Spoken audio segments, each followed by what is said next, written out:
Bonjour. Nous voici donc parvenus au terme de cette 7e année de cours d'enquête sur la philologie de la civilisation japonaise. Il me serait bien difficile de choisir parmi les sujets que nous avons traités jusqu'ici quel serait le plus important, le plus intéressant ou le plus essentiel pour notre propos. Mais il est indiscutable que l'œuvre de Dogen, et tout spécialement le Shobogenzo, constitue l'un des sommets de notre enquête. La raison devrait en être évidente.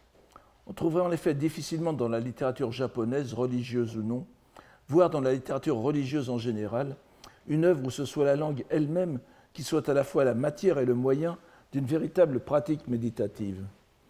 Le Shobogenzo se présente avant tout comme une singulière énigme linguistique.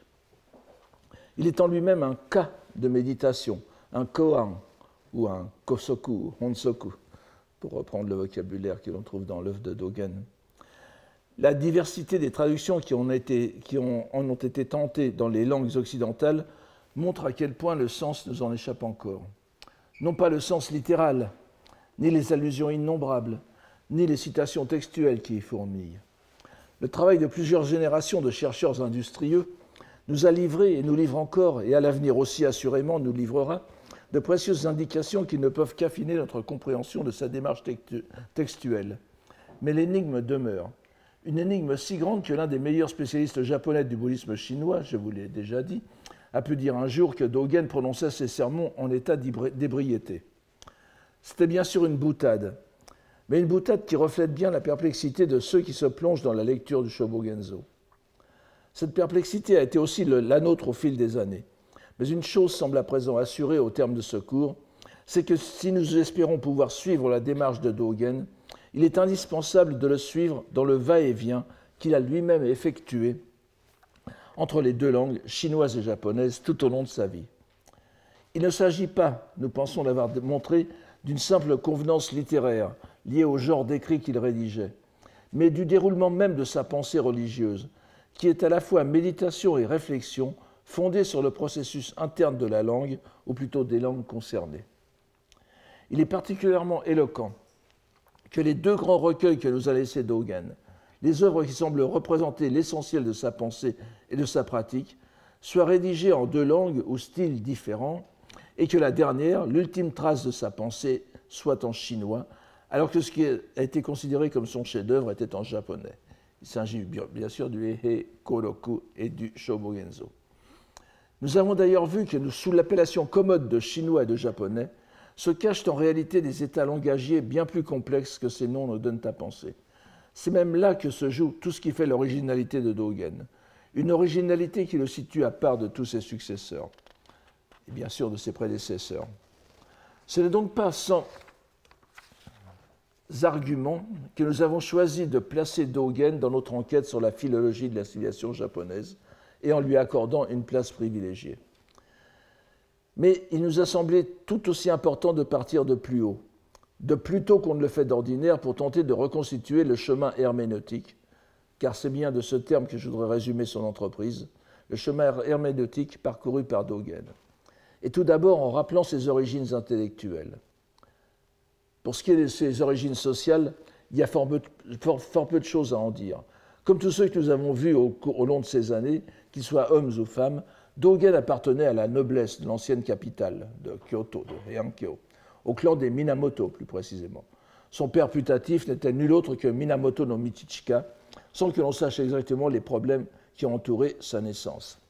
Sa mère était une Fujiwara, fille de Kujo Motofusa, lequel connut certes des vicissitudes politiques, mais était parvenu aux fonctions de Kampaku, de régent, et fut le protecteur de Dogen jusqu'à sa mort en 1230. N'insistons pas davantage sur ses origines, qui expliquent qu'il put profiter toute sa vie de relations bien établies, même après les tristes événements qui marquèrent son enfance, la mort de son père à 2 ans et la mort de sa mère à 8 ans. Cela explique qu'il se tourna dès lors vers la vie religieuse, comme il était assez fréquent à l'époque. Alors qu'il résidait encore après la mort de sa mère dans la luxueuse villa dite Matsudono, Shoden, à Kohata, près d'Uji, auprès de son grand-père maternel, donc, Motofusa, il s'était déjà illustré en lisant l'Abhidharma Kosha, ce qui serait un exploit encore maintenant pour n'importe quel adulte. Mais l'important est que dans sa 11e ou 12e année, il quitta ce lieu de rêve en des circonstances qui sont données comme quelque peu mystérieuses par sa biographie traditionnelle, puisqu'il serait parti en secret au pied du mont Hiei, à Lonjoji, donc au Miidera, pour se consacrer vraiment à l'étude du bouddhisme sous la direction d'un prélat du Tendai du nom de Ryokan, qui était l'un de ses oncles. Le jeune garçon put alors étudier et pratiquer à Yokawa, sur le mont Hiei, donc, lieu rendu célèbre par la présence de Genshin, qui avait résidé 2 siècles plus tôt. Il reçoit en 1213 la tonsure monastique et les commandements de Bodhisattva du zasu de l'école, l'année même où Jien, vous vous en souvenez, assura par 2 fois très brièvement cette charge. Il étudia ensuite au Miidera, auprès d'un autre oncle, le préfet monacal Koin, qui l'encouragea à s'orienter vers la pratique du zen. Le jeune Dogen n'étudia donc que quelques années la scolastique Tendai, mais il le fit de façon très approfondie, si nous en croyons ses biographes, qui précisent qu'il s'initia aussi à l'ésotérisme et se plongea dans la lecture de l'ensemble du canon bouddhique chinois. Il est à peine besoin de souligner tout ce que comporte de stéréotyper certains épisodes de cette jeunesse, avec des réminiscences évidentes de la biographie du Bouddha. Le grand-père qui initie son petit-fils aux arcanes des protocoles de cours, le Yusoku Kojitsu, la connaissance, qui était une connaissance indispensable pour qui souhaite faire une belle carrière dans l'administration impériale, rappelle tout à fait l'épisode de la première jeunesse de Gautama, donc dans le palais de son père, qui veut le préparer aussi aux fonctions d'empereur du monde, comme vous vous souvenez. On pourrait même voir dans l'insatisfaction du moinillon à l'égard des doctrines du Tendai une sorte de reflet de la rencontre du Bouddha avec les maîtres hérétiques, les 6 maîtres hérétiques, n'est-ce pas, les Rokushigedo. Ce serait peut-être aller un peu loin. Cependant, il n'est pas jusqu'au jugement d'un vieux moine à son égard qui discerne que, pourvu qu'il ait de la sagesse de Manjushri, il est digne des facultés du grand véhicule. Il n'est pas jusqu'à ce jugement, dis-je, qui ne rappelle l'épisode du vieillard Asita dans la vie du Bouddha. Mais il est vrai que l'on trouverait de tels éléments dans de nombreuses vies de religieux.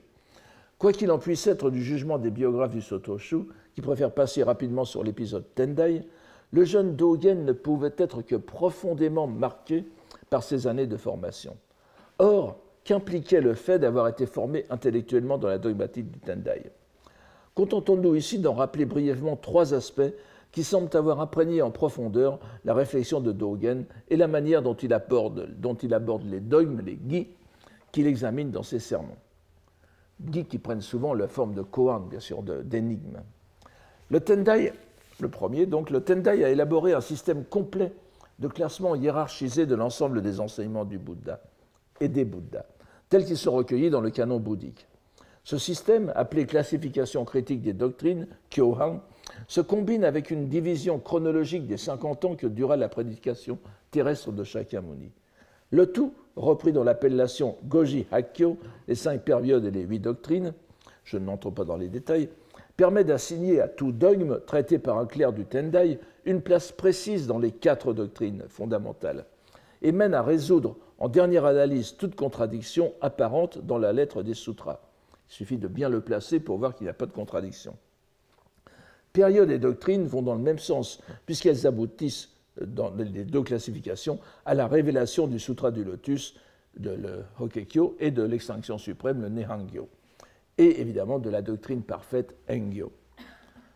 Le second point, donc, en corollaire de cette classification critique des doctrines, la scolastique Tendai fournit au clerc un système exégétique très développé, avec ici aussi plusieurs grilles de lecture.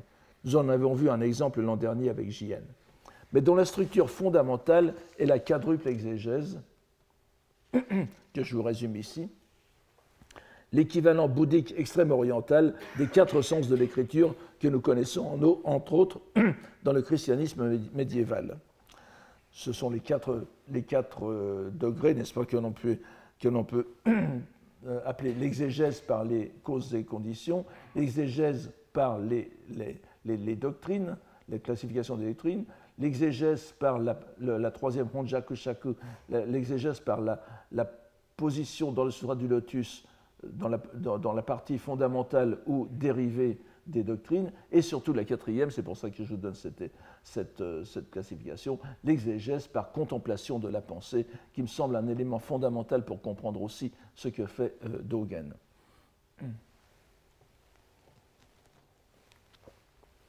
Ces procédés de balayage systématique des niveaux de sens, s'ils se trouvent aussi dans d'autres écoles comme le Sannon et le Shingon, sont éminemment liés au Tendai au Moyen-Âge japonais, et le jeune Dogen y a été formé très tôt et très profondément.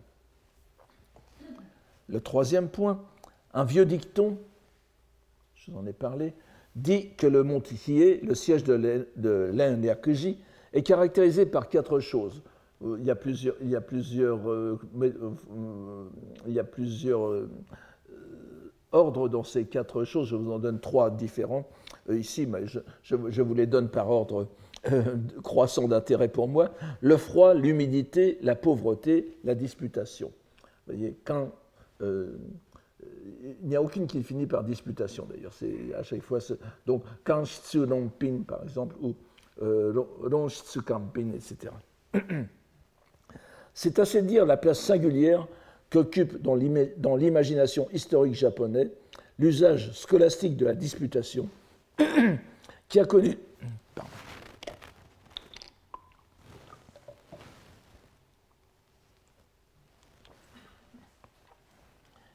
dans l'école Tendai un tel développement que l'on peut dire qu'il en est devenu le modèle pour l'ensemble du bouddhisme japonais. Le débat, le rongi, nous n'entrerons pas ici dans les détails de classification, c'est trop compliqué. Et vous vous souvenez que nous avons fait un colloque l'an dernier à ce sujet. Donc, le débat, ou plus exactement la disputation, pour reprendre le vieux terme scolastique, qui est organisé à l'intérieur de l'école, non pas dans le but de polémiquer avec d'autres sectes pour imposer ses vues contre les autres, mais à une fin essentiellement didactique, scolastique. Elle a pour but de permettre aux clercs étudiants d'approfondir le sens des dogmes de l'école, en les faisant passer au crible d'une controverse largement imaginaire, artificielle, puisque l'objectant est en réalité d'accord avec celui qui répond. L'essor des disputations du Tendai peut être daté du Xe siècle. Bien que l'on ait peu de documents avant le XIVe, il est certain que l'un des recueils importants et anciens de 100 questions disputées, je vous le donne ici, n'est-ce pas, le Jizaibo, est l'œuvre d'un religieux Tendai qui est à peu près contemporain de Dogen, Jōmyō. J'en ai parlé un peu aussi il y a quelque temps. La méthode utilisée dans ces questions disputées, où les dogmes sont examinés à la fois de façon diachronique, c'est-à-dire historique et synchronique, puisque dans le cadre de la doctrine Tendai, car les objections résument leur histoire et leur développement, tandis que les réponses les situent précisément de l'armature scolastique définitivement établie. Cette méthode nous rappelle fortement la façon dont Dogen se livre systématiquement à sa permutation combinatoire des dogmes qu'il examine et soumet à une analyse finalement dissolvante, en apparence tout au moins. On se rappellera que la question que nous avons prise pour exemple portait sur ce dogme « Les lettres sont libération » Monji Soku Gedatsu. Que cette question ait été débattue à l'époque de Dogen est un fait que nous ne pouvons ignorer. Qui dit école Tendai dit assurément aussi Sutra du Lotus.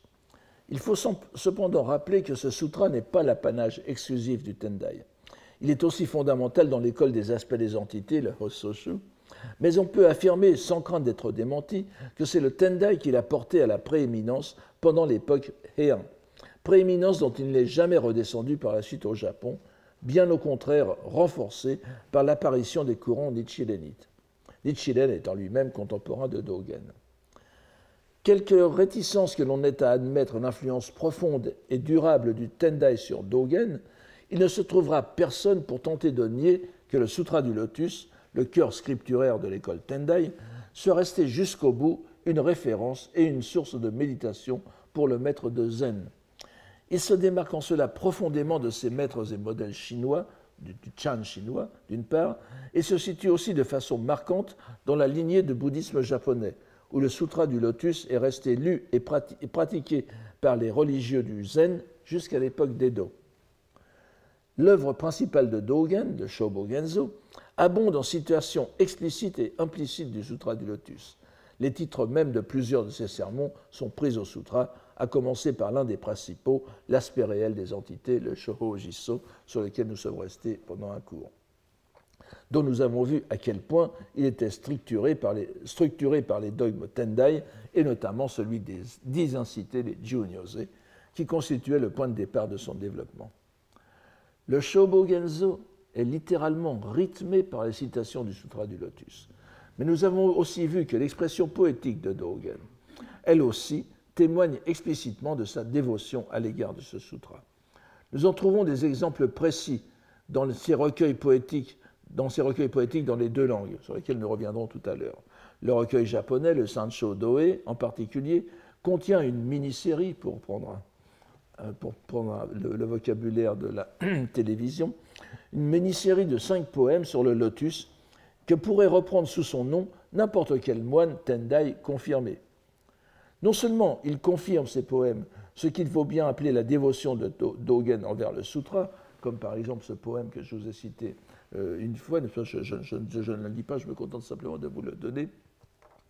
Tout au long des nuits et les jours à pratiquer la voie de la loi, la voie Véoïe, n'est-ce pas, Nori no Michi, tout cela de ce sutra est la voie et l'esprit, Minako no Kyo no Koeto Kokoroto.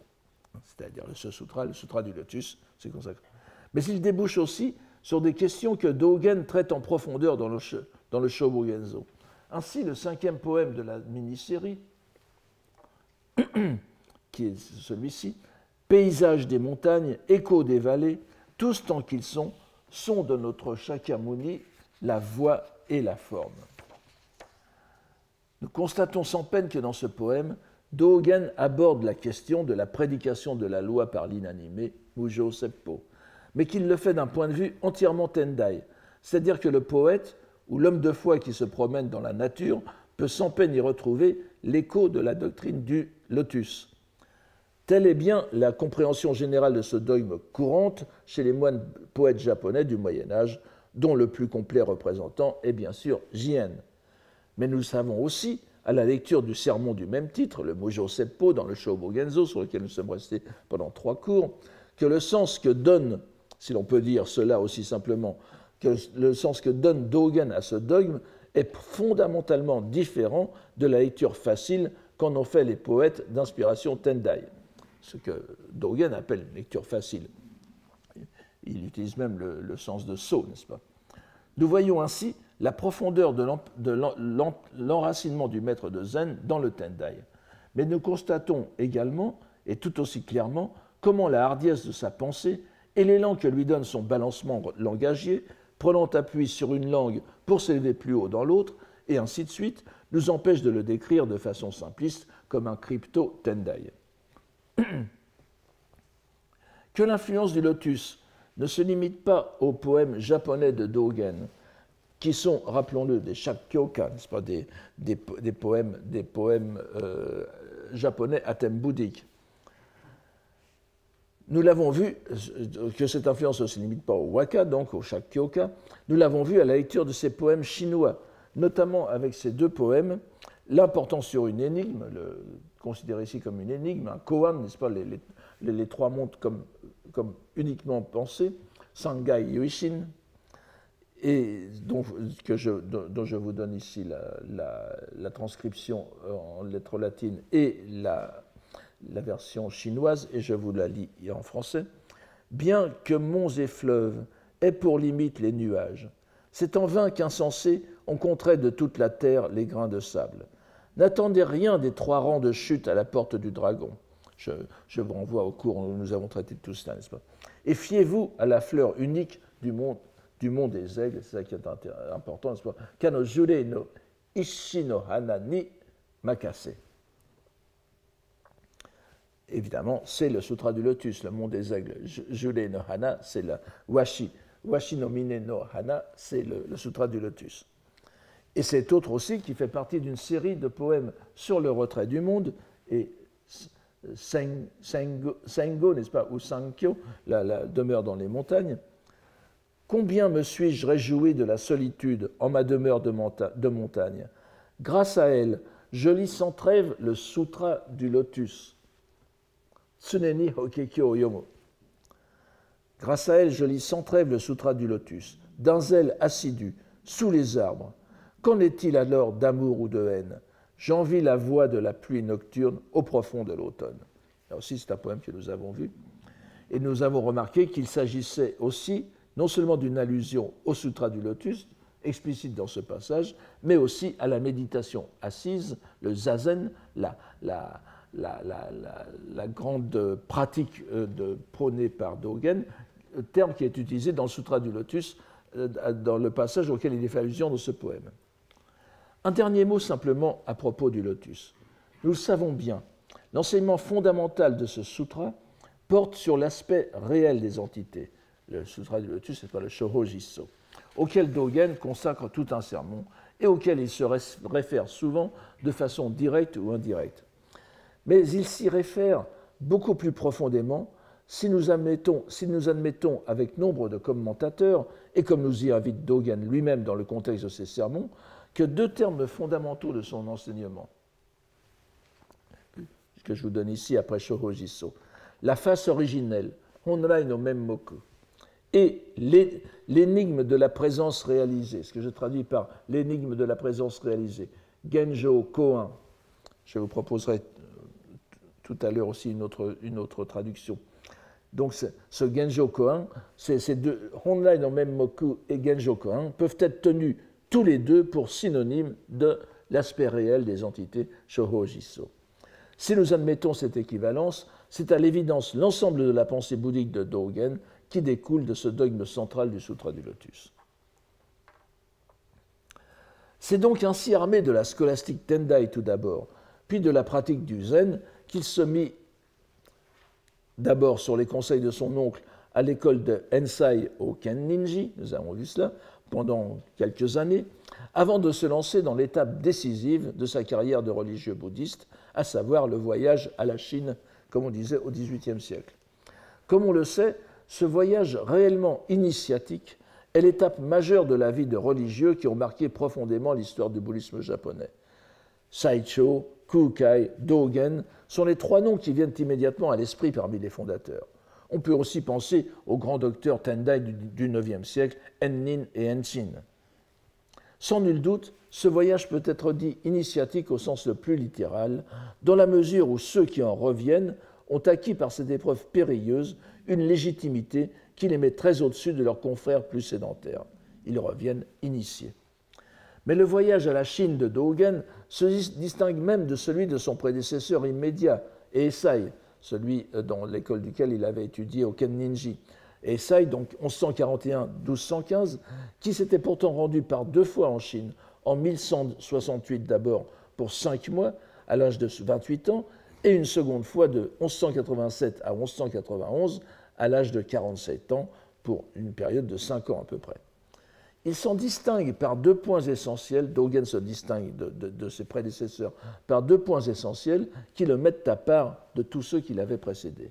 Le premier point, c'est que tout d'abord, par cet événement, il se distingue par cet événement qui est encore plus initiatique dans le voyage initiatique, cet événement majeur qui est l'éveil intellectif, la compréhension, le satori, qu'il y a réalisé grâce à sa rencontre avec le maître Chan chinois, Zhu Jing, n'est-ce pas, Nyojo, l'abbé du Jingdase et tout ça, Keitokuji, je ne reviens pas là-dessus, en 1225, au milieu de son séjour chinois, lequel séjour s'étendit de 1223 à 1227.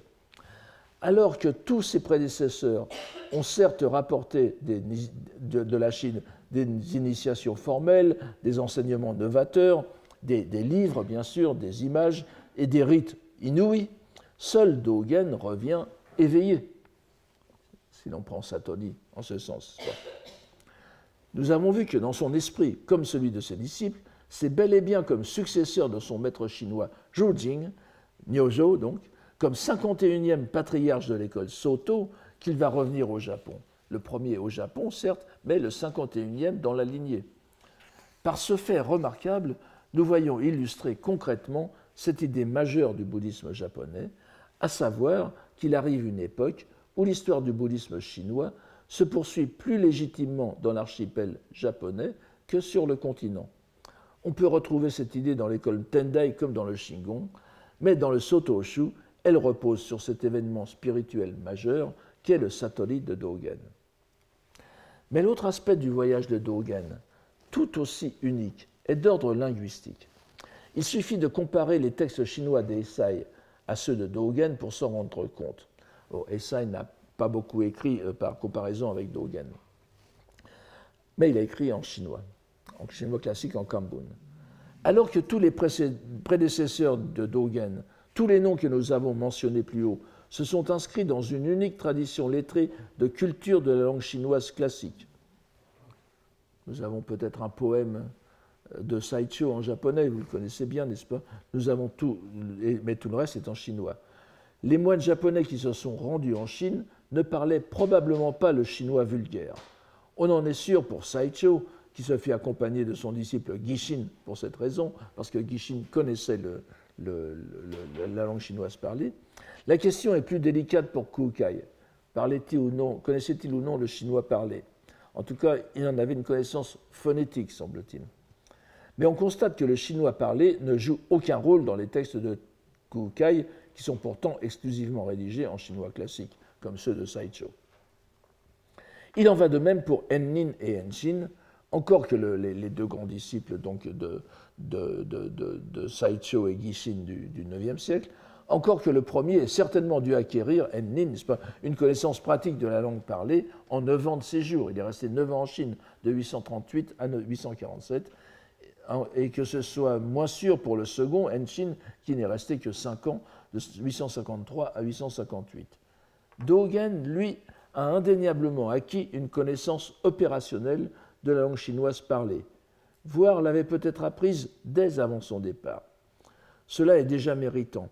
Mais ce qui effectue la rupture avec ses prédécesseurs, c'est que Dogen entend faire de la langue si particulière du Chan chinois, dont les principaux éléments grammaticaux sont pris directement à la langue parlée des Tang puis des Song, et en cela sont radicalement de ceux utilisés dans la grammaire classique, qui est commune à la Chine, au Japon, à la Corée. Donc il fait de cette langue vulgaire, entre guillemets vulgaire, n'est-ce pas, parce que c'est une langue en réalité très artificielle. On le voit par le peu de changements qui s'opèrent entre les Tang et les Song.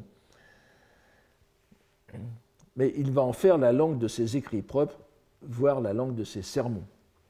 Cela pour ses écrits chinois exemplifiés par le Hehe Koroku. Mais il va encore plus loin en incorporant ces éléments dans ses écrits japonais. C'est ainsi que l'on peut soutenir que le Shobogenzo relève du style hybride sino-japonais, le Wakan Konkobun, comme on dirait par exemple du style du Heike Monogatari, mais que les ingrédients en sont si différents que ce nouveau style est incompréhensible à ceux qui ne connaîtraient que l'ancien. On peut même dire qu'il sera relativement peu suivi. Il suffit par exemple de comparer les sermons de Hogen du Shobogenzo avec les sermons du moine Tetsugen, un moine du XVIIe siècle que vous connaissez peut-être, l'un des grands moines de l'Obakushu, du Mampokuji, donc de Kyoto, qui cultivait la langue chinoise parlée, mais les sermons de Tetsugen, il y en a un particulier très connu qui est cité souvent sous le nom de Tetsugen Hogo, c'est du japonais non mixte, c'est-à-dire on ne trouve aucun des traits qui caractérisent les sermons de Dogen. Ainsi, le séjour en Chine de Dogen lui confère une légitimité religieuse classique, initiatique, bien qu'à un niveau encore inouï avant lui, grâce à son satori, mais est surtout l'occasion d'importer dans la langue japonaise un idiome entièrement nouveau, du point de vue stylistique, grammatical et phonétique, parfaitement identifiable et reconnaissable, on lit 3 lignes de Dogen, on sait que c'est du Dogen, et qui constituera désormais une nouvelle dimension de la hiéroglossie japonaise. C'est d'ailleurs Dogen lui-même qui montre l'exemple par la constitution de son œuvre ultime, le Hehe Koroku, ou recueil étendu du temple Hehe, dont il poursuivra l'élaboration jusqu'à ses toutes dernières années de vie. Entièrement rédigé en langue chinoise et en style Chan, recueillant des sermons de Dogen dont on a de bonnes raisons de supposer qu'ils ont été prononcés en langue chinoise directement au Japon, ce recueil instaure le moine japonais comme un véritable maître chinois de Chan, pleinement situé dans la lignée que reconstituera ensuite le Denko-roku, avec lui-même comme 51e patriarche après le chinois Zhou Jing et son disciple Eizhou comme 52e. La maîtrise du chinois après l'immense détour japonais du Shobogenzo montre la finalité de la pratique langagière de Dogen comme stratégie religieuse à tous les niveaux. Bien que les recherches des quelques dernières décennies aient fait évoluer les représentations courantes, nombreux sont ceux qui distinguent encore les grands courants du zen japonais, le Rinzai-shu et le Soto-shu, par l'accent que mettrait le premier sur le Rinzai-shu, donc sur la méditation du koan, les cas à méditer ou les énigmes à méditer, et le second, le Soto-shu, sur la méditation assise, attitude résumée dans la formule bien connue shikantaza, n'est-ce pas, qui est du chinois parlé qu'on comprendrait encore maintenant, n'est-ce pas, Zheguan Dazo, qu'on pourrait traduire par il n'y a qu'à s'asseoir. Cette formule donc inlassablement répétée et dont nous avons vu que sa seconde moitié, le terme zazen même, est dans le Sutra du Lotus. Bien entendu, les choses ne sont pas si simples. Et nous avons pu constater par nous-mêmes que le koan, l'énigme, est au cœur de la pensée de Dogen. Nous nous sommes arrêtés plus longuement sur son sermon portant sur la prédication de la loi par l'inanimé, le Mujo Seppo, ce qui nous a permis d'apprécier le rapport langagier caractéristique de Dogen qui illustre ce thème. Le mouvement même de la pensée religieuse de notre moine est lancé par le va-et-vient qu'il opère entre ces langues. C'est cet élan linguistique qui le porte, nous l'avons dit. Nous avons vu que le thème du Mujo Seppo, l'énigme proposée, est présente à 3 voire 4 reprises en chinois dans l'œuvre de Dogen. Il figure tout d'abord sous sa forme brute dans son Mana Shobogenzo, le dossier de 300 koans qui s'est constitué lors de son séjour en Chine, avec les abondantes lectures qu'il a pu y faire. Il y est ensuite exposé sous la forme d'un véritable sermon chinois, avec un poème de conclusion, poème bien sûr de langue chinoise et dans le style des poèmes d'élucidation, les juko des koans, mais sous 2 formes différentes, au livre 6 et au livre 9 du Eihei Koroku. Et enfin, une 4e fois, ce texte chinois est repris dans le Kana Shobogenzo, le Shobogenzo que nous connaissons, en chinois d'abord, et commenté ensuite littéralement, si l'on peut dire, en langue japonaise, selon la méthode du Kundoku, la lecture explicative en japonais.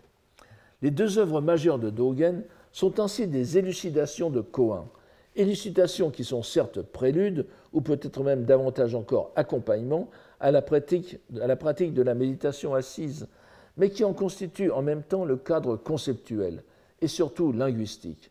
Le passage qui s'opère entre l'énigme de langue chinoise et son herméneutique, qui n'est pas une exégèse explicative, c'est pour ça que j'emploie le terme d'herméneutique. On ne peut pas compter sur Dogen pour nous expliquer le sens du sutra. Il nous explique ce que signifie ce sutra pour lui, n'est-ce pas?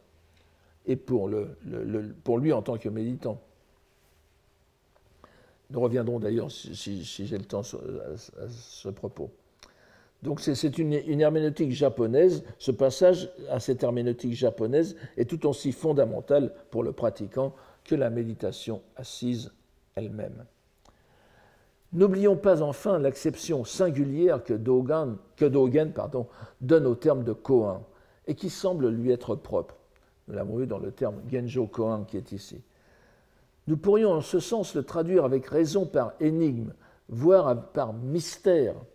C'est celui qui apparaît dans cette expression de Genjo Koan que nous pourrions presque, si nous ne craignions d'être mal compris, mécompris de certains, voire de beaucoup, que nous pourrions traduire par le mystère de la présence réelle, Genjo Koan. Il paraît en tout cas évident que c'est ce caractère de mystère, d'énigme linguistique à creuser par la méditation, mais la méditation qui est propre à Dogen et qu'il déploie dans son Shobogenzo, une méditation fondée sur la pratique combinatoire de la langue que notre moine privilégie dans son intérêt profond, fondamental pour le koan. À l'évidence, une véritable activité religieuse chan chinoise, à l'époque où Dogen se rend en Chine, implique aussi la maîtrise de l'expression poétique dans ces 2 volets, l'expression poétique chinoise, le poème classique chinois, n'est-ce pas, dont les modèles datent largement des Tang, mais aussi celle particulière aux religieux Chan, aux poèmes du genre que nous avons vu tout à l'heure, n'est-ce pas, Juko, la célébration des koans, qui sont typiques de la tradition Chan et qui font usage de termes et de locutions de la langue parlée. Et ce sera une tradition qui va se développer au Japon dans l'ensemble de la poésie zen japonaise de style chinois. En cela, Dogen a été tout à fait novateur. Il sera repris constamment au long des siècles, ce qui ne se trouve pas dans la prose japonaise. On pourra assurément discuter de la pertinence de ce terme de langue parlée pour désigner des usages qui apparaissent à l'époque des Tang, voire plus tôt dans les traductions de certains sutras. On peut mettre en évidence, dès les traductions du IIIe siècle de Jikuhogo, n'est-ce pas, de Dharmaraksha, des éléments de langue parlée chinoise de l'époque, et qui se poursuivent, ces traits se poursuivent et se renouvellent sous les Song, à l'époque donc à la fin des la dynastie qui a le plus marqué la Chine au moment où arrive Dogen, et ils se survivent encore, ces traits, jusque dans les sermons chinois du XXe siècle, très clairement distincts du chinois parlé contemporain. Il suffit pour ça de lire les recueils de sermons du grand moine chinois Xu Yun, qui a couvert pratiquement l'histoire du bouddhisme chinois de la première moitié du XXe siècle, dont les sermons sont un mélange de rhétorique vulgaire, si j'ose dire, Chan traditionnel, et de chinois parlé du XXe siècle. Et les deux ne sont pas du tout les mêmes. Il suffit de lire Xu Yun pour s'en apercevoir. Nous pouvons donc préférer parler d'un idiolecte Chan, indépendamment du temps, donc, qui ne reflète pas la langue parlée, mais qui a des airs de langue parlée. C'est pour ça que le terme de zokugo, qui a été utilisé par M. Heinemann et qui est parfois utilisé aussi par les chercheurs japonais pour caractériser cette langue, me semble tout à fait propre, c'est-à-dire les vulgarismes, n'est-ce pas, les vulgarismes du Chan. Mais cela ne change rien à la question. C'est cet idiolecte que Dogen a choisi de maîtriser et d'illustrer par sa propre création poétique, qui le met donc au niveau d'un véritable maître de Chan chinois. Si nous reprenons l'exemple du Koan 52, au livre 9 du Kōroku, nous voyons qu'effectivement, le poème a un but. Oui, excusez-moi, oui, c'était des termes que je vous ai donnés tout à l'heure.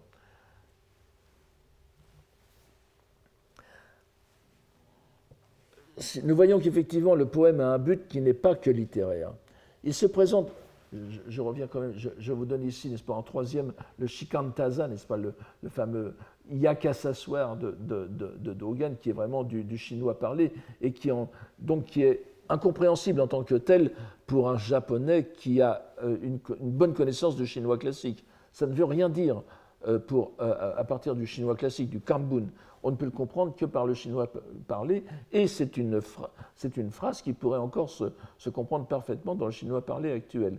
Mais transformée en yomoji jukugo, n'est-ce pas, en locution de 4 caractères de forme classique, ça devient une véritable énigme en soi, une énigme linguistique qui est constamment reprise par Dogen. Alors, si nous reprenons cet exemple du Koan 52 au livre 9 du Kōroku, nous voyons que le poème a un but qui n'est pas que littéraire.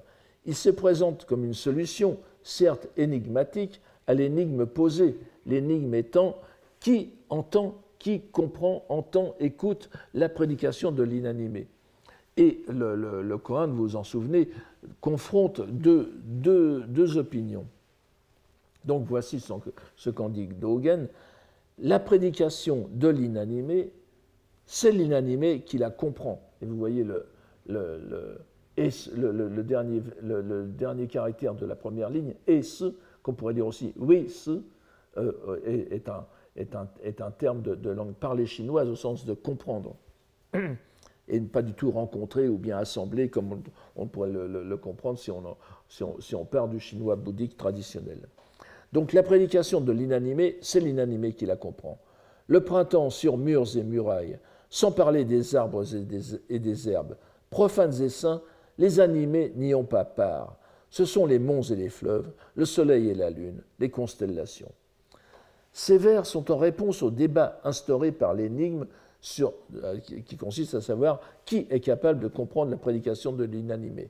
Et ils expriment sous forme poétique une partie de la réponse que Dogen fait dans son sermon japonais du Shobogenzo. Le débat ne porte pas sur les profanes ou les saints, ni sur l'inanimé, car tous sont inclus dans une catégorie qui les dépasse et les subsume. C'est l'inanimé qui est la catégorie fondamentale des saints. Les saints deviennent inanimés parce qu'ils dépassent, ils dépassent justement cette dichotomie entre animé et inanimé. Ces poèmes sont aussi l'occasion pour Dogen de poursuivre sa réflexion sur un même thème, même lorsque le prétexte en est à première vue séparé. Nous avons vu comment l'anecdote de l'éveil intellectif, du satori, au bruit d'un caillou cognant contre un bambou, c'est le Koan 62, suscite chez lui cette réaction poétique que je vous donne ici. Donc c'est une anecdote tout à fait connue dans le zen et qui arrive, de ce genre qui arrive très souvent, n'est-ce pas ? Un événement fortuit peut être motif, peut être catalyseur, démarreur du satori. Et voici ce qu'en dit Dogen, et vous voyez la persistance de sa réflexion.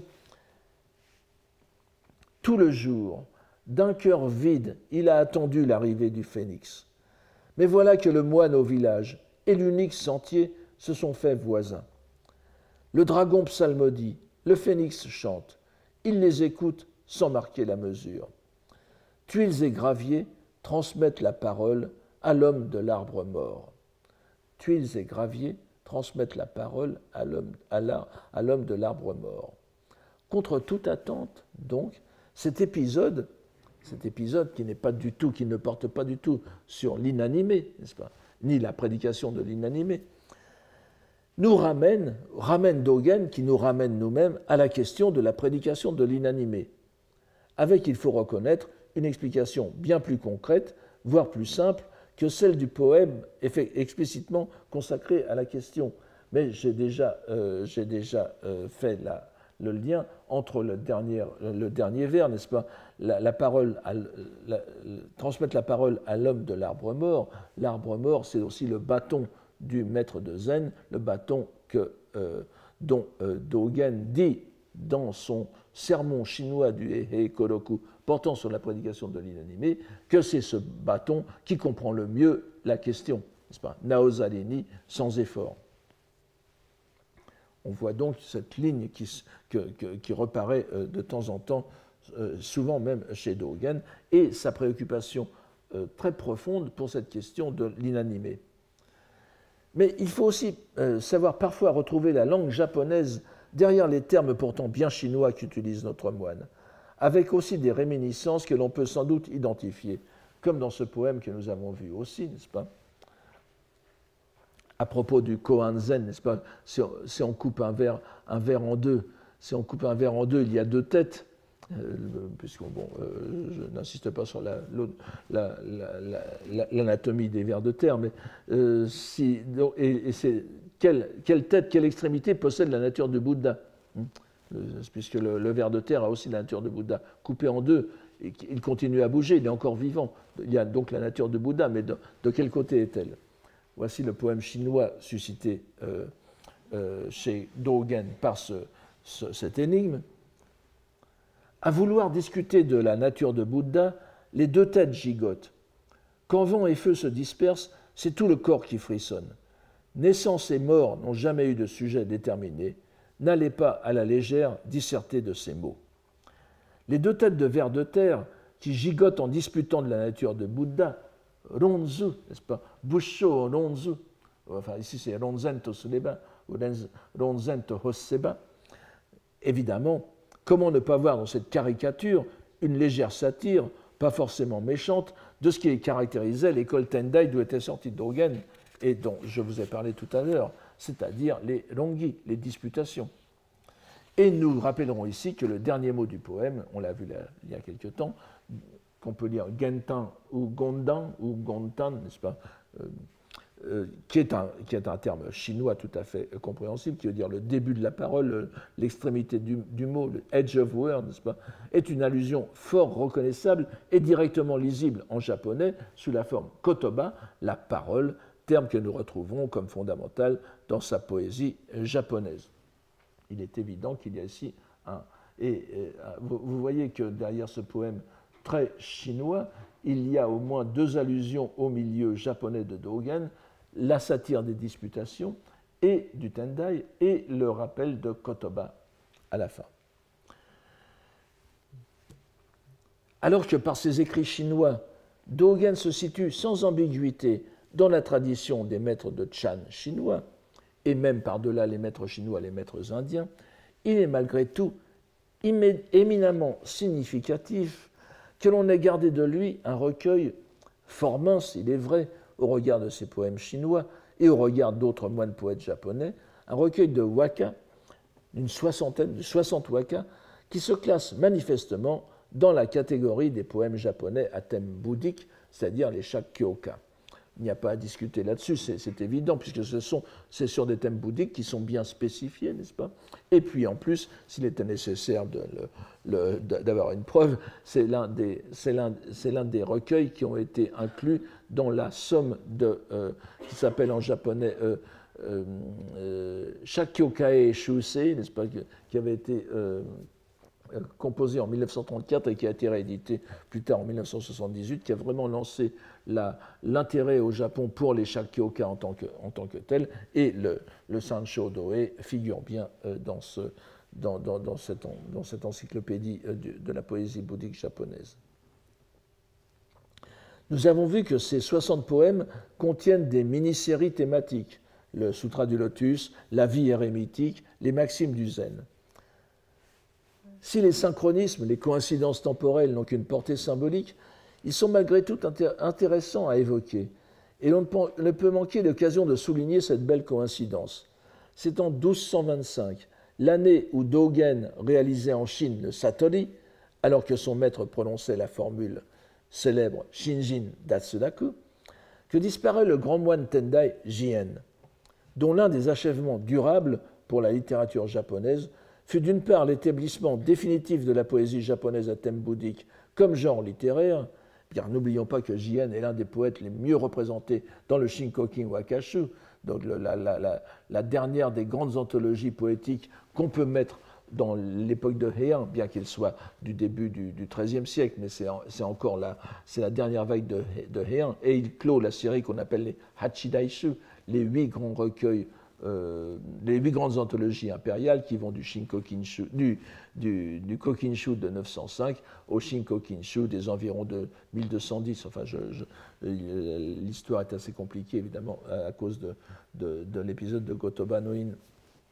Mais donc, c'est vraiment quelqu'un qui est... Jien était vraiment quelqu'un de tout à fait central. Évidemment, je ne reviens pas sur ce que je vous ai dit la dernière, au cours de l'an dernier, n'est-ce pas? Et donc, nous lui devons donc l'établissement définitif de la poésie japonaise comme genre littéraire, et d'autre part, la fixation de procédés littéraires permettant d'établir une correspondance systématique entre le vocabulaire poétique traditionnel et les doctrines bouddhiques. Si le modeste corpus dogenien et de ces 60 poèmes, en plus il y a des problèmes, n'est-ce pas? Le Sanshō Doeishu, comme je vous l'ai dit, le Sanshō Doe a été, enfin on l'appelle parfois Sanshō Doeishu, mais a été compilé au milieu du XVIIIe siècle, reprenant des poèmes qui sont dans la première grande biographie, enfin l'une des premières grandes biographies de Dogen qui est datable du XIVe siècle. Il y a des décalages entre ces poèmes. Je vous ai dit que je ne pouvais pas entrer parce que l'histoire est très compliquée. Elle n'est pas du tout résolue. Il y a des questions sur l'authenticité. Mais ce qui m'intéresse, c'est la tradition dogenienne que ce recueil a créée. Donc, si le modeste corpus dogenien ne nous permet guère de mesurer l'influence de Jien sur Dogen de ce point de vue, il apparaît cependant dans ce que l'on peut établir comme sûr, aussi sûr qu'il peut être, que le grand prélat et poète du Tendai a pu servir de modèle au maître de Zen pour certains procédés que nous avons relevés dans notre cours sur les wakas de Dogen. Il s'agit en particulier de la... Je ne reviens pas dessus, puisque c'est encore tout frais dans votre mémoire, n'est-ce pas? Nous l'avons vu, au cours précédent.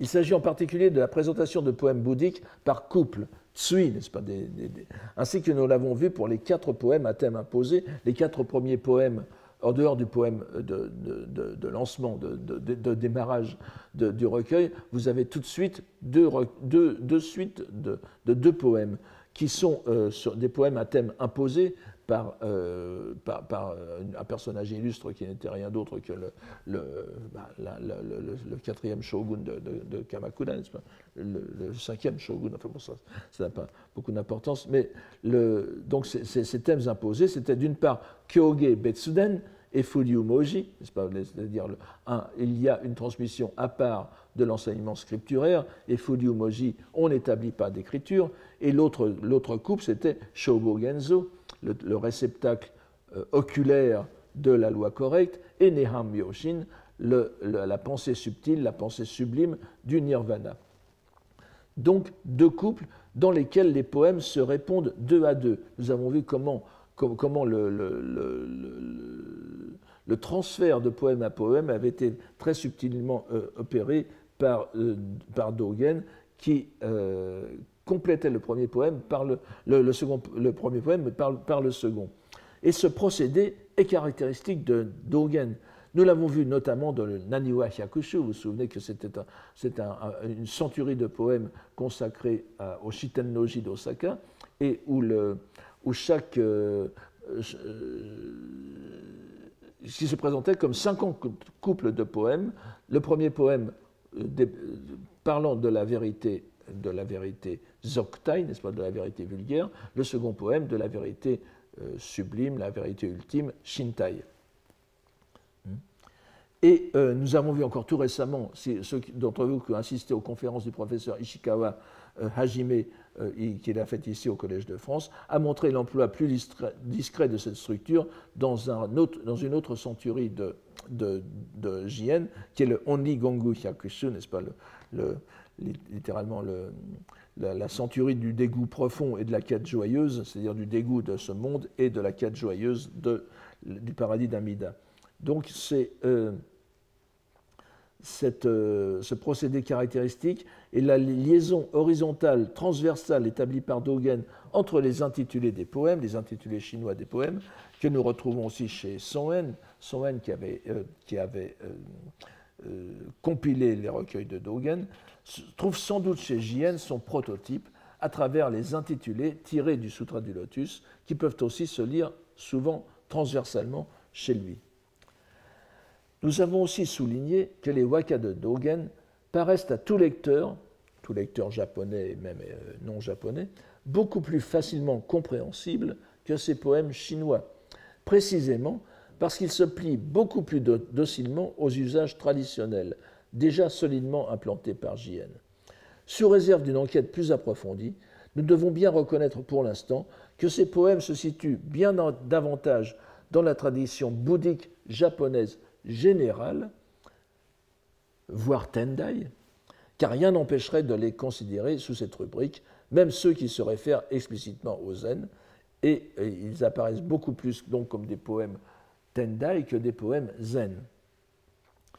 Il convient de voir dans ce contraste que l'on ne retrouve guère dans le Kana Shobo Genzo une autre manifestation de la richesse de l'activité langagière de Dogen, qui évolue entre ces 2 pôles linguistiques extrêmes que sont le chinois et le japonais, dans la logique même que nous avons vu se déployer à plusieurs reprises dans les écrits de Jien, les écrits théoriques de Jien, où il caractérise chaque langue par une activité particulière. Les shi, la poésie chinoise, comme Kotowaza, activité langagière de la Chine, le waka comme celle du Japon, et Dogen suit exactement ce modèle proposé par Jien, alors que c'est le même qui le fait, c'est ça qui est singulier. Nous avons vu que l'une des originalités de Dogen est l'emploi substantif, c'est-à-dire comme nom commun, qu'il fait en japonais du terme chinois michi, do, qui est évidemment un substantif aussi en chinois, la voix, mais la voix VOIE, mais dans le sens de parole, n'est-ce pas?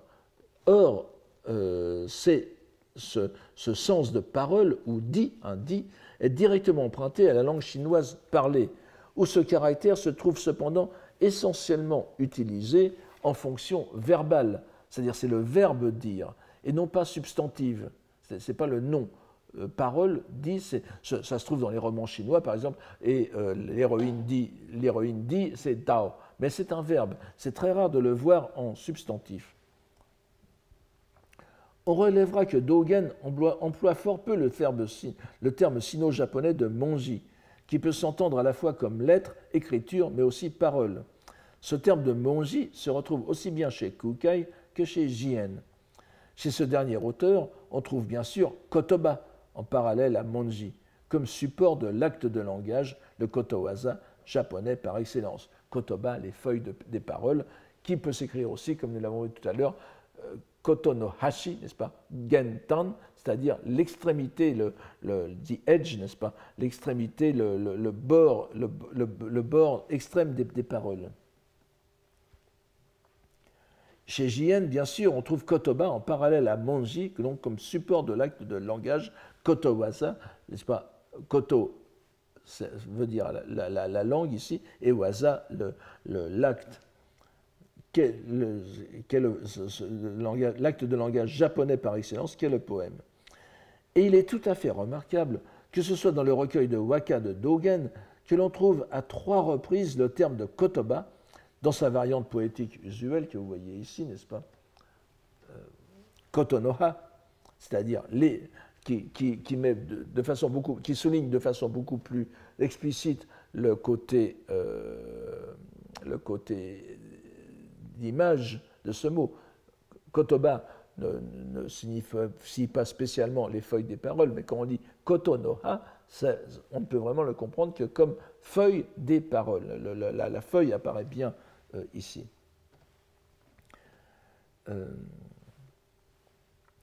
Donc on le trouve à 3 reprises, et vous vous souvenez que le premier poème, le poème de départ que je vous donne ici, au 9e mois, sur les érables est tombée la neige, qui donc de ceux qui la contemplent serait dépourvu de paroles. Koto no hano naki. Il y a une variante qui est Uta Oyomazaran, mais je garde celle-ci. En tout cas, le compilateur a choisi cette variante parce qu'elle était justement symbolique du début du recueil. Et nous pouvons ajouter ici, dans le poème numéro 53 du même recueil, qui est tout aussi éloquent dans ce sens, que comme nous ne l'avons pas encore vu, je vous le lis. Harukaze ni waga koto no ha no chirikeru o hana no uta to ya hito no miru ra. Hito no miru ra. Harukaze ni waga koto no ha no chirikeru o hana no uta to ya hito no miru ra. Il y a une variante qui est, pour le dernier vers, hito no nakana. Là aussi, vous allez dire que je pense qu'il m'arrange, mais c'est le compilateur qui l'a pris, justement, il les a choisis dans ce sens. Donc, je le traduis ainsi. Dans la dispersion de mes paroles, au vent du printemps, les gens verraient-ils le chant des fleurs? La variante plus ancienne du Kenzeki n'est pas sans rappeler celle du premier poème. Elle nous amènerait à traduire « N'y aurait-il personne pour dire que c'est le chant des fleurs ?» Le poème implique que tous ceux qui contemplent la nature y voient avant tout la prédication du Bouddha, dans les 2 variantes d'ailleurs.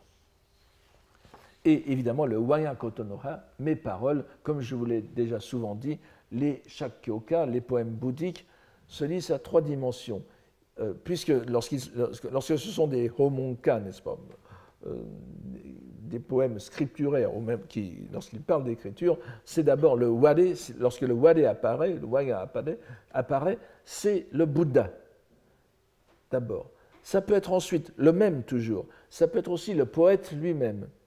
Et puis ensuite, la 3e dimension, c'est le lecteur, les lecteurs. Et ici, évidemment, c'est la parole du Bouddha, ça peut être aussi la parole du poète. Et puis ensuite, bon, le lecteur aura moins de choses ici, mais vous voyez bien que le poète implique que tous ceux qui contemplent la nature y voient avant tout la prédication du Bouddha, dans les deux variantes d'ailleurs. Bien entendu, ce poème rappelle le poème sur la face originelle, le Honnai no Memmoku, vous vous souvenez, n'est-ce pas, Haruwa Hana, et affirme, pour le printemps, c'est les fleurs, et affirme encore une fois la véritable nature du monde qui nous entoure, le mystère de la présence réelle. Mais on y voit tout aussi bien une réaffirmation de la compréhension ordinaire japonaise de la prédication de la loi par l'inanimé, dont on voit encore l'importance qu'elle a pour Dogen. Vous voyez que Dogen, subtilement, inverse la question. C'est-à-dire que dans les fleurs du printemps, c'est la parole de Bouddha que l'on voit d'abord. Est-ce qu'il se trouverait des gens pour n'y voir que le chant, la poésie des fleurs, qui serait la perception immédiate? Non, tout poète japonais normalement constitué, il voit la prédication du Bouddha. C'est une inversion tout à fait intéressante de Dogen. J'aurais voulu aborder deux points très intéressants, mais je n'aurais vraiment pas le temps et j'aurais dû montrer trop d'exemples. D'abord, vous savez qu'il y a un terme chinois qui est apparu aux environs du XIe siècle, donc peu de temps, enfin relativement peu de temps avant la venue de Dogen en Chine, c'est pas en 1223, mais disons que c'était une catégorie relativement récente, celle qu'on appelle en chinois Wenzi-chan, en japonais Monji-zen, le zen des lettres, le zen de la littérature. Et c'est pour ça que je vous ai dit tout à l'heure que le terme de Monji n'apparaissait guère chez Dogen. Ce sens a très vite été pris comme dépréciatif dans le Chan chinois. C'est-à-dire c'est le zen hableur, le zen parleur, le zen qui s'attache trop à l'expression littéraire et au discours. Donc c'est quelque chose à rejeter. Mais en même temps, nous voyons ici, chez Dogen, que, et c'est pour ça que je vous ai indiqué que le mot monji qui se trouve chez Kukai et chez Jien était important, parce qu'il est équivalent pour Jien, sans nul doute, de kotoba. Et ce monji que l'on ne trouve pas chez Dogen est remplacé par le kotoba que l'on trouve fréquemment, même sous une forme cachée, dans son poème chinois, sous la forme Gentan, n'est-ce pas, Gondan. Et il me semble intéressant d'explorer la piste du monji chez Dogen, le monji-zen chez Dogen, d'autant plus que je vous avais fait remarquer à dessein il y a quelque temps, à propos des disputations, que l'un des thèmes qui avait été traité dans un recueil de disputations, certes relativement tardif, enfin, qui doit dater du XIVe siècle, mais dont l'auteur, le compilateur, est du XIIe siècle, du XIIIe siècle, c'est-à-dire un contemporain de Dogen. On sait qu'il était actif en 1247, c'est-à-dire lorsque Dogen était encore vivant, et l'une des questions, c'est Monji Soku Gedatsu, c'est-à-dire la littérature, les lettres sont la libération. Alors, cela nous met dans un questionnement qui est tout à fait riche de perspectives. J'espère avoir un jour l'occasion de l'approfondir. L'autre point que j'aurais voulu aborder, c'est Dogen et le Kanjin Shaku, le dernier grade de l'exégèse, n'est-ce pas? L'exégèse du texte par contemplation de l'esprit. Comme je vous l'ai déjà souvent dit,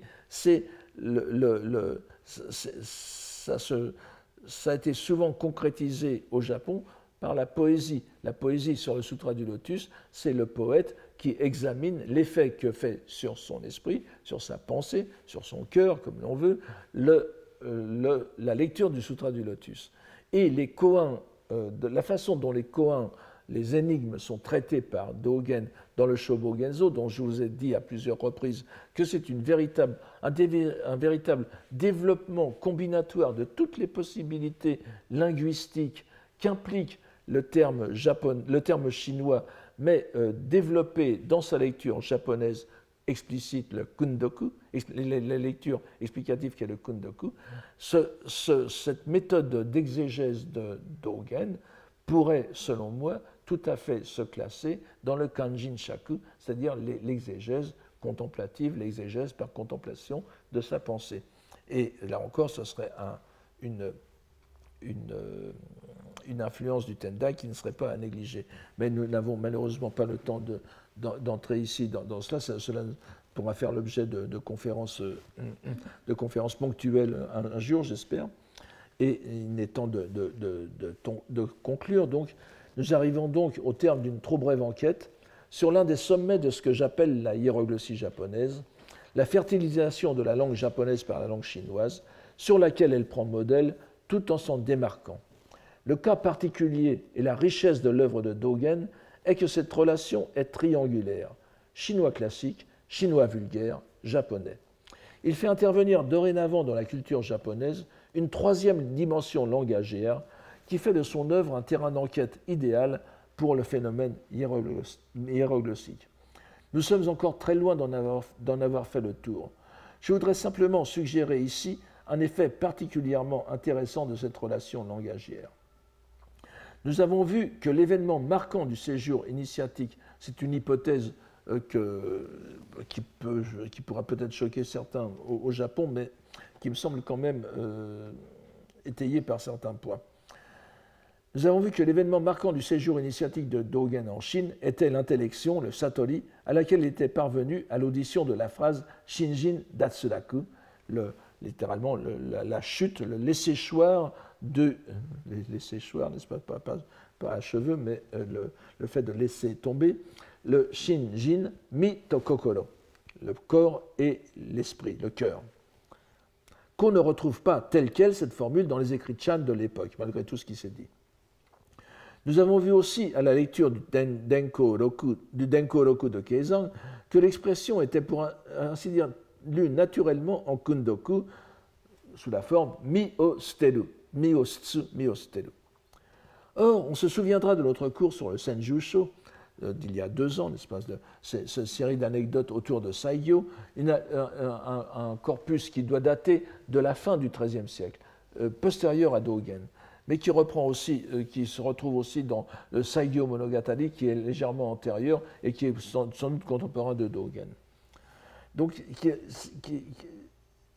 on se souvient que dans le Senjusho, l'expression miostsu, renoncer au corps, revenait à plusieurs reprises, d'abord dans la poésie de Saigyo lui-même, Saigyo qui est mort en 1188, de même que dans les récits du Senjusho, comme synonyme de myori-ostsu, c'est-à-dire renoncer, namaeto rieki, n'est-ce pas, renoncer au renom et au lucre. C'est-à-dire que mi est ici à comprendre dans le sens de condition sociale et non pas de corps physique. Et on retrouve chez le religieux Ippen Shonin, par exemple, très connu aussi au Japon, qui est aussi un escolier du Tendai, déchu, n'est-ce pas, qui s'est tourné vers la terre pure, lui, et il est mort en 1289. On trouve chez lui ce poème très, très connu, que je vous... n'est-ce pas, Mi o tsuru, mi o sutsuru, sutsuru kokoro, sutetsureba. On est gâté, vous voyez. Omoi naki yoni, sumizome no sade. Bon, je le traduis de la façon la plus simple pour ne pas... On n'a pas le temps d'entrer. Donc, une fois rejeté, l'esprit qui rejeta le rejet de ma condition. En ce monde auquel je ne pense plus, la manche teintée de mon habit de moine. Donc, il a renoncé au corps, au cœur, à la condition sociale. Vous voyez que mi o sutsuru, c'est caractéristique. Mi o sutsuru, premier vers, correspond à sumizone no. Excusez-moi, c'est omoi no naki yoni. Le vers se coupe après yoni, n'est-ce pas, le 4e vers. Le dernier vers, c'est sumizome no sode, c'est la manche qui a été teinte à l'encre noire, c'est-à-dire c'est l'habit noir du moine, n'est-ce pas? Donc il est devenu moine en ayant rejeté le corps et le cœur, exactement comme Dogen. On peut donc dire qu'à l'époque de Dogen, prédominait au Japon l'idée du renoncement au corps social en même temps qu'à la pensée. Il serait alors infiniment tentant de penser que Dogen a tout simplement mis sous un habit chinois, sumisome no sode, la locution japonaise mioste kokoro sutsu, en la sinisant par l'amalgame avec une expression qui se trouve effectivement chez Zhuqing, vous vous en souvenez, c'est kokoro no hokori shinjin wo. Donc shinjin datsudaku, c'est l'abandon de la poussière du cœur. On trouve cela chez Jujing, chez Nyojo. Et beaucoup de gens ont dit, mais Dogen a mal compris le chinois. Shinshun tuolo, il a entendu Shanshin tuolo. Bon, je veux bien, mais de toute façon, on écrivait beaucoup à l'époque, ça m'étonnerait vraiment, cette histoire ne tient pas debout. Alors que si l'on imagine que Dogen a revêtu d'habits chinois cette maxime, pour lui donner une autorité nouvelle qu'il a rapportée de Chine, alors qu'en réalité elle venait du Japon, cela donne un sens tout à fait intéressant à cet aspect hiéroglyphique de l'aventure dogenienne. Nous voici donc au terme de cette année passée avec Dogen. Finissons sur une remarque. On a souvent relevé, et avec raison, le coup de génie du missionnaire italien, du jésuite italien Matteo Ricci, au début du XVIIe siècle, qui avait traduit le prologue de Jean, de l'évangile de Jean, au commencement était le Verbe, par une phrase qui s'est perpétuée jusque dans les versions chinoises modernes de la Bible. En chinois, vous voyez ici, Tai Chu Yo Dao. Au commencement était le Tao, en superposant justement les deux sens de Tao, c'est-à-dire le sens de voix et le sens de dire. Au commencement était la parole.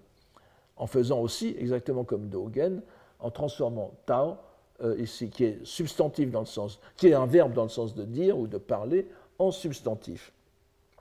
400 ans avant lui, Dogen avait fait presque la même chose en incorporant dans la langue chinoise le sens vulgaire du même caractère. La version japonaise classique de Jean donne, je vous la donne ici après, Hajime ni kotoba adi. Au début était le kotoba, comme équivalent du chinois Tao.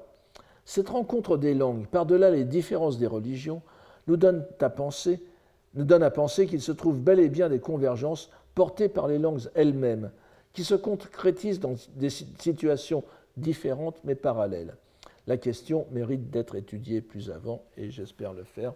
Je vous remercie de votre patience pour au cours de ces 13 cours et je vous dis peut-être à l'année prochaine où nous aborderons le Genji Monogatari. Merci beaucoup.